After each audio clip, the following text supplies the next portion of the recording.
ay 12 o 12 ang housemates na mga kasama sa Dream Team. Yun nga, sino pa kaya yung kulang na 3 at anong proseso ang kanilang pagdadaanan? Eh, nako, hindi natin masasagot yan. Buti pa itanungin natin ang may-ari ng bahay. Para sa kanyang pinakamalaking pasabog, narito panoorin natin si Kuya.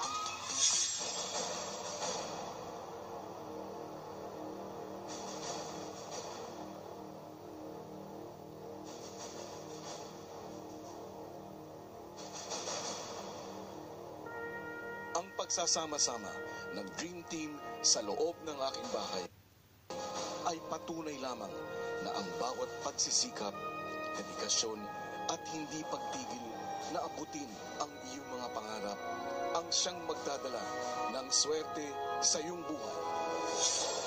At sa naging laban ng bawat grupo ng housemates, naging saksi ako sa lahat ng nagpakita ng hindi matatawarang determinasyon sa pagharap sa aking mga pagsubok. Kaya naman, hindi dito natatapos ang pagdaloy ng swerte.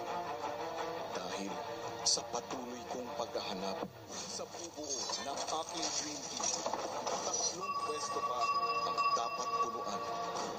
At para dito, pipili ako ng 2 sa bawat nagdaang grupo ng housemates na magtatapat at paglalabanan ang ika-4 na pwesto sa Lucky Star, Lucky Sun at Lucky House.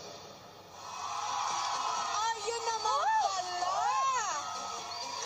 Si Kuya ang mamimili ng maaaring huling 3 miyembro ng ating Dream Team. At sino-sino nga kaya ang napakaswerte ng mga housemates na ito?